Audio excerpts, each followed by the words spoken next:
Ed here with the Digital Digest, and today I wanted to share a quick unboxing and first look at the Panasonic DMC-ZS100.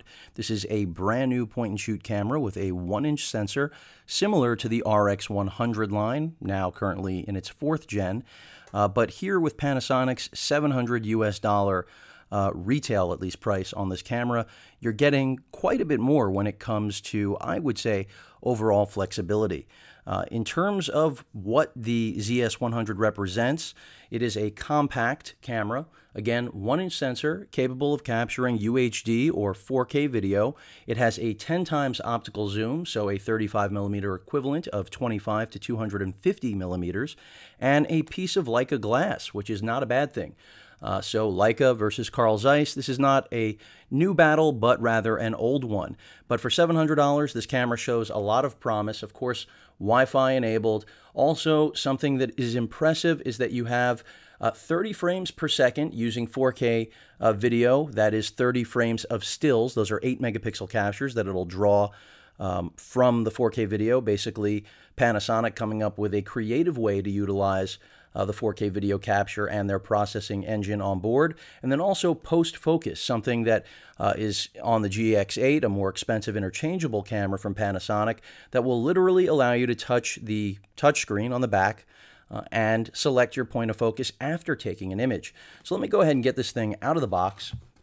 And again, it's $700. That's considerably less than the $950 that the RX100 Mark IV commands. And remember, the RX100 Mark IV, as I put this paperwork aside, only captures 5 minutes of UHD video. Granted, it has a faster lens. It also has a lot less range.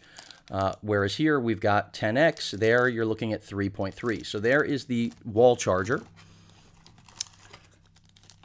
Got a strap holder there that you can connect to the camera. Then we have our USB cable for charging and for picture transfer. And last but not least, our battery. Now, Panasonic has gone the same road as Sony. No dedicated charger. They used to, always lean on dedicated chargers. Not anymore. And we also get a strap. No surprise there.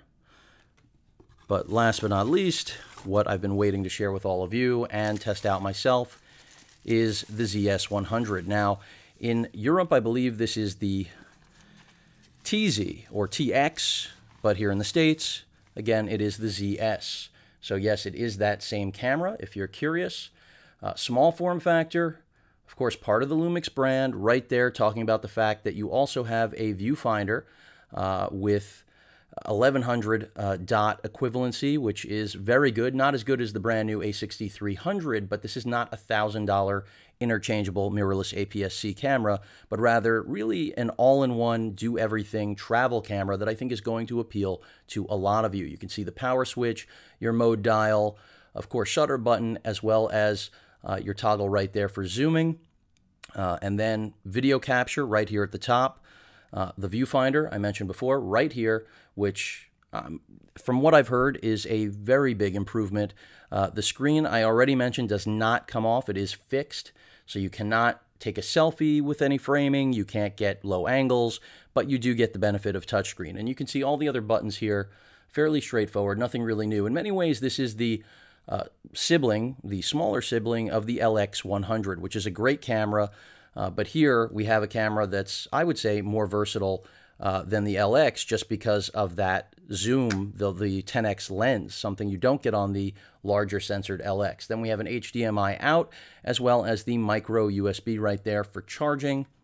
On the bottom of the of the camera, we have the battery bay and SD card slot. If you're wondering about how many shots you'll get on a single charge, you're looking at roughly 300. Mixed usage, I can't give you numbers until I actually put it through the paces. Tripod mount right there. There is also a flash center mounted. You can see microphones right there around that flash. You can also control the zoom manually using the ring as opposed to using the trigger right here. And that pretty much rounds things out. Again, this is the brand new ZS100, and I am excited because we really haven't seen any camera like this other than Panasonic's FZ1000, which is a bridge-style camera. Granted, it has 400mm reach, but it's also a bridge-style camera, which means that it is maybe 4 times the size of this. All magnesium construction here for the most part, I think, and Panasonic doing, again, what they do best, which is showing you that there is another option out there other than the great offerings from Sony, something that unfortunately more manufacturers do not do these days. So you will see samples soon, and of course updates and comparisons. Any questions or comments, please feel free to post them. Hit that like button, and as usual, please subscribe. Later.